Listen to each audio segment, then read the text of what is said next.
Welcome back to the deep dive. This is where we jump into some really fascinating, sometimes complex topics and try to make them clear, maybe even a little exciting for you. Exactly. You're here because you want that deeper knowledge without wading through, tons of dense material. We do the waiting for you, so you get right to the good stuff. Think of it as your shortcut to really understanding something interesting. Today we're revisiting someone brilliant, Aryabhata, specifically his work on timekeeping in the Kālakriyāpāda. We touched on this before in Ancient Code, Modern Mind, but that was just scratching the surface, really. Yeah, this time we're going much deeper. A proper deep dive. We're focusing on the Kalkriyapada itself, particularly verse 5 and then verses 8 through 11. These verses, they contain an amazing system for organizing time. Developed in India, what, over 1,500 years ago? That's right. Picture of Pataliputra, Gupta Empire capital, Oh. buzzing with intellectual energy around 499 CE. A real hub, and Aryabhata, he was young then, wasn't he? Incredibly young, just Yeah. 23. And he's tackling this huge problem. How do we make sense of all the different cosmic clocks ticking away? It wasn't just theoretical either, was it? He was dealing with practical issues. Absolutely. The lunar calendar drifts against the solar year. Even the day itself, measured by the sun versus the stars, there are tiny differences that add up. Okay, so our mission today. Our mission is to unpack all of that. We'll look at his 4 ways of measuring time, how he synced them up, which is pretty ingenious, his ideas about these huge cosmic ages, and, why any of this still matters today. And we'll keep it engaging, hopefully some aha moments along the way. That's the plan. All right, let's start with that core problem. Lunar months versus solar years. They just don't match up perfectly, do they? No, they don't. 12 lunar cycles, new moon to new moon, that's roughly 354 days, give or take. But the solar year, the journey of the sun through the zodiac that brings the seasons back, that's longer. Right, closer to 365 and a quarter days. So you've got this gap of, about 11 days every single year. 11 days doesn't sound massive, but it builds up fast. It really does. Think about a festival tied to the moon, like Diwali.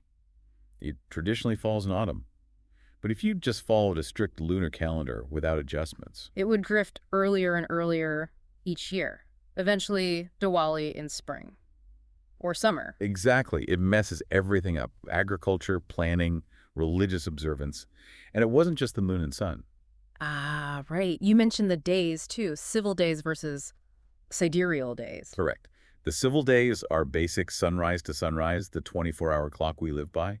But the sidereal day is Earth's rotation measured against the distant stars. And that's slightly different. It's actually a tiny bit shorter. Because while the Earth spins, it's also moving along in its orbit around the sun. So it needs to spin just a little bit extra for the sun to appear back in the same sunrise spot. So even our daily timekeeping has these subtle drifts against the backdrop of the stars over long periods. Precisely. And what's really striking about Aryabhata, he wasn't just relying on, say, myths or divine explanations for these cycles. He was looking at the sky, observing. Yes. His approach was remarkably empirical for the time, focused on the observable, measurable movements, sun, moon, earth, stars. He was grounding timekeeping in astronomy and mathematics. Which was pretty forward-thinking. Definitely. Okay, so to manage all this, he lays out his fundamental units in verse 5 of the Kālakriyāpāda. You said this is key. Absolutely foundational. Verse 5 defines 4 distinct time systems. Think of them as 4 interconnected clocks, each ticking to a different cosmic rhythm. 4 clocks, let's break them down. First, solar years. Defined by the sun's revolution through the zodiac. As you said, that governs the seasons.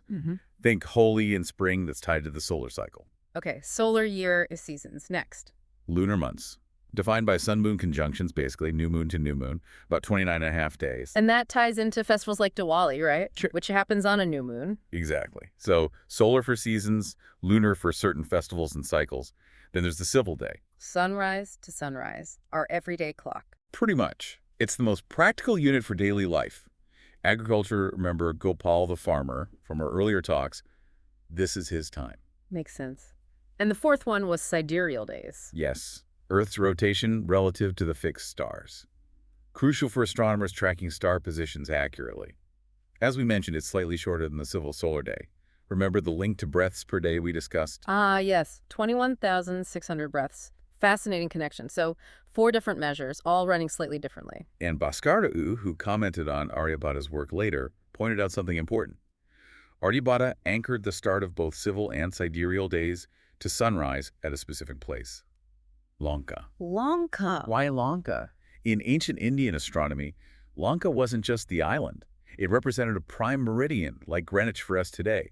It was conceived as being on the equator, a sort of cosmic zero point. So by saying days start at sunrise in Lanka, he was setting a universal reference point for his whole system. Precisely. A fundamental anchor point on Earth for tracking these celestial cycles. Very clever.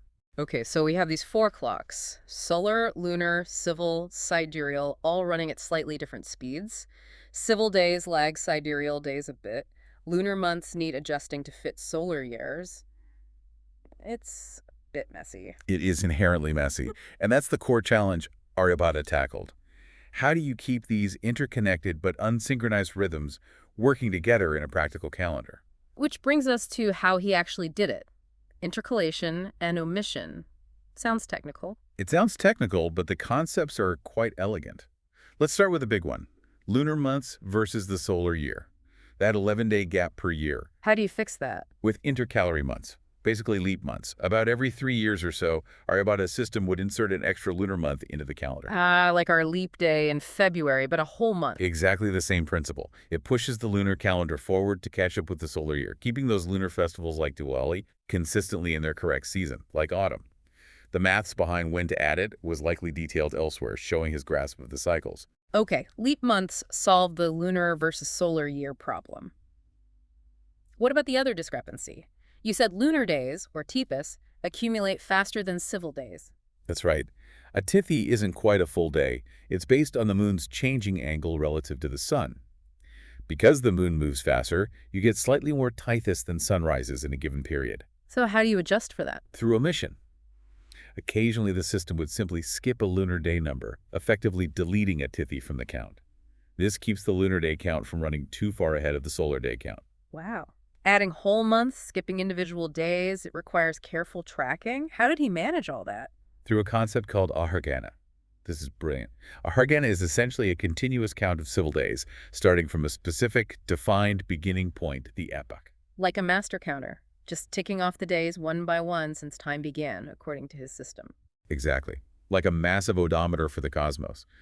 By knowing the total number of civil days passed, the ahargantu, he could calculate precisely how much the lunar months had drifted, or how many extra tithis had accumulated. And that told him exactly when to insert a leap month or omit it dathi? You got it. It was the master key to synchronizing everything. Yeah. Like a cosmic DJ mixing these different rhythms perfectly. That's a great analogy. A cosmic DJ using the ahargana. It sounds incredibly sophisticated for 1,500 years ago. It really was. Think about the precision needed. We use atomic clocks in computers today. Aryabhata used observation in mathematics. The ahargana allowed for complex calculations needed for calendars, predicting eclipses, ensuring festivals landed right. It reminds me of, like, NASA planning trajectories for space probes. They need incredibly precise timing based on a starting point. It's a very similar principle, calculating positions based on elapsed time from an epoch. Aryabhata's ahargani was a foundational concept for that kind of precise temporal tracking. Okay, we've covered the practical calendar stuff, but Aryabhata went way beyond just years and days, didn't he? Verse 8 takes us into cosmic time. Oh, yes, deep time. Verse 8 introduces yugas and kalpas. It says 1,000 yugas make up one kalpa, which is a day of Brahma. A day of Brahma. And a Mahayuga we mentioned before is 4.32 million years, so 1,000 of those. That's 4.32 billion years for one day of Brahma, an immense period of cosmic creation and activity. Wow. And then what? Then comes the night of Brahma, which is equally long, another 4.32 billion years. This is a period of cosmic dissolution, or rest. So the total cycle, day and night, is 8.64 billion years. An almost incomprehensible timescale. It really dwarfs human history, puts everything in perspective. Definitely humbling. Now, I remember Bhaskar, I sometimes mention 1,000 yugas and a kalpa. What the slight difference? Yeah, there are variations in different texts and interpretations. Sometimes it might be for mathematical reasons, trying to fine-tune alignments with astronomical cycles, or maybe reflecting different philosophical schools. But Aryabhata's core idea in verse 8 is this massive kalpa scale. Right. And interestingly, Aryabhata stated that the 4 quarters within each Mahayuga were of equal length, 1.08 million years each. That's different from some other traditions, isn't it, where the yugas decline in length and virtue? It is. Aryabhata's equal yugas suggest a more, perhaps mathematically driven cyclical view, maybe linked to planetary conjunction cycles, rather than a purely mythological decline. Okay, so these huge cycles exist. But how did he connect his everyday timekeeping back to this vastness? That's verses 9 to 11, the epoch. Exactly. You need a starting point, a zero moment for your Aryabhata counter. Verse 9 is quite complex. It talks about numbers of yuga quarters passing in ascending and descending cycles. Sounds tricky. It is, and scholars debate its exact meaning. Some see links to Jaina ideas of cyclical time, others to different myths. But the practical takeaway is that Aryabhata needed a starting point for his calculations, even while acknowledging these bigger cycles. And verse 10 gets more practical, calculating planetary motion. It's very practical. Verse 10 talks about finding the average daily movement of the planets, and crucially, starting the day count from sunrise. Sunrise, okay. And it mentions something quite advanced, calculating a planet's moving anomaly center by subtracting its apogee. Whoa, slow down. Apogee. Anomaly center. Right, sorry. Apogee is the point in a planet's orbit farthest from Earth. Because orbits aren't perfect circles, planets speed up and slow down. Subtracting the apogee helps calculate corrections to find the planet's actual position, not just its average position. It shows sophisticated awareness of elliptical orbits. Okay, so he's doing serious astronomical calculations to track planets accurately from that starting point. Definitely. And verse 11 nails down some specifics. Yu starts in spring with the month of Kaitra. Makes sense. Season of renewal. And it reaffirms. Yeah. Civil days are counted from sunrise at Lanka. Not sunset, not midnight. Very specific. Lanka, again, that prime meridian. So do we know when this epoch, this grand starting point, actually was?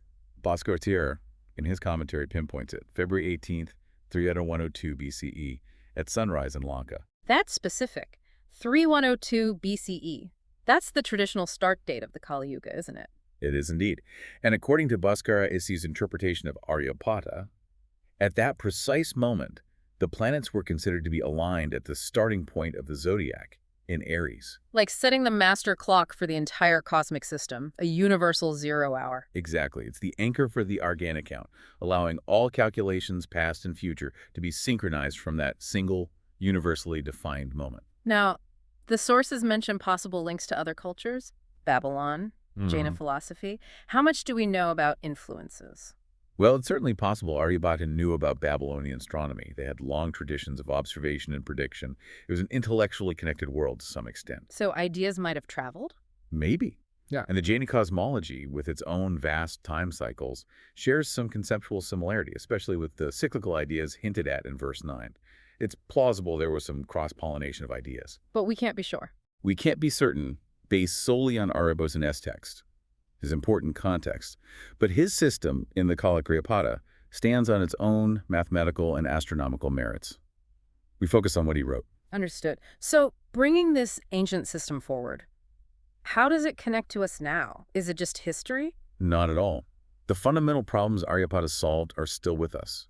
Our Gregorian calendar needs leap years, right? Yeah, every 4 years mostly. That's the exact same principle as Aryabhata's intercalary months, reconciling the calendar year with the actual solar year. The challenge persists. You see it with lunar calendars like the Islamic one, too. Ramadan drifts through the seasons. Okay, so calendar basics still echo his work. What about higher tech stuff? Space travel, GPS? Absolutely fundamental. Precise timekeeping and tracking celestial bodies are essential for space exploration and satellite navigation. How so? Things like sidereal time, tracking Earth's rotation against the stars, which Aryabhata used, are critical for pointing telescopes, calculating orbits. And the Argana, the continuous day count from an epoch. It's the direct ancestor of the time systems used to calculate spacecraft trajectories for missions to Mars or Jupiter. You need hyper-accurate time elapse from a known point to know where everything is. GPS relies on comparing time signals from multiple satellites, demanding incredible timing precision. Wow. So the roots of modern space navigation, in a way, go back to Aryabhata figuring out how to sync lunar months. In terms of the core principles of precise timekeeping and celestial mechanics, yes. It's a continuous development of those foundational ideas. That's incredible. Beyond the tech, though. Yeah. Is there a deeper, maybe philosophical meaning to harmonizing all these cosmic cycles? I think so. On one level, it reflects this deep human drive to find order in the apparent chaos of the universe. to see patterns, predictability, meaning in the heavens. Turning chaos into cosmos in a sense. Exactly. And by developing a mathematical framework for these celestial dances, Aryabhata wasn't just creating a calendar, he was building a model for understanding our place within this grand cosmic clockwork. And contemplating those huge timescales, the Kalpas, billions of years. It has to foster a sense of perspective, doesn't it? A certain humility when faced with such immensity. Our lives, even our civilizations, are just blips in that deep time. It certainly makes you think. And his whole approach mixing maths and observation. Right. It wasn't just abstract theory or just looking up. It was this blend of rigorous calculation and careful observation of the real world. A very holistic way to understand the universe. Okay, let's try and wrap this up for everyone listening. We've dived into Aryabhata's 4 time systems: solar, lunar, civil, sidereal. We looked at his clever solutions, adding leap months, skipping lunar days, all managed by the Argana, that continuous day count. We touched on the mind-bending scale of yugas and kalpas, billions of years long. And the importance of the epoch, that specific starting date in 30102 BCE, as the anchor for the whole system. And we've seen how these ancient ideas aren't just history. They echo in our calendars, our GPS, our exploration of space. It's a clear line of intellectual discovery, from ancient India right through to modern science and technology. A really powerful legacy. It really is. Yeah. So as a final thought, maybe reflect on how these cosmic rhythms, the ones Aryabhata studied so closely, interact with your own daily life, your own sense of time. Yeah, maybe try something simple. Track the moon's phases for a month. Just notice it each night. It's a direct way to connect with one of those fundamental cycles he worked so hard to understand. A little bit of practical Aryabhata in your everyday life. Exactly. Well, thank you for joining us on this deep dive into Aryabhata's timekeeping. We hope it's given you a new appreciation for his genius and how relevant these ancient ideas still are. Absolutely. Until our next exploration, keep asking questions, stay curious. Thanks for listening.